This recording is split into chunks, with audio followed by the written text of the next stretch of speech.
শহীদ তাজউদ্দিন আহমেদের ছেলে এবং সাবেক স্বরাষ্ট্র প্রতিমন্ত্রী সোহেল তাজ ৫৫ বছর বয়সে বাগদান সম্পন্ন করেছেন। ২৯ ডিসেম্বর একটি ফিটনেস সেন্টারে বিশেষ মুহূর্তে আংটি বদল করেন তিনি। বাগদানের এই শুভ মুহূর্তে সোহেল তাজের জীবনে নতুন সূচনা নিয়ে তার ভক্ত ও শুভাকাঙ্ক্ষীরা শুভেচ্ছা জানিয়েছেন।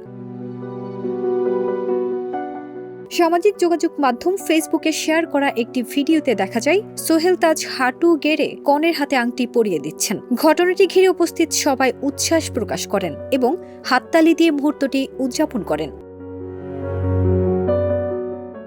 জানা গেছে, কনে আয়রন গার্ল খ্যাত শিমু সোহেল তাজের ইন্সপায়ার ফিটনেস সেন্টারের ট্রেনার। ফিটনেস নিয়ে দীর্ঘদিন ধরে কাজ করে আসা সোহেল তাজের জীবনের সঙ্গে এই বিশেষ অধ্যায়ও জড়িয়ে গেল ইন্সপায়ার ফিটনেস সেন্টারের স্মৃতিতে। প্রসঙ্গত,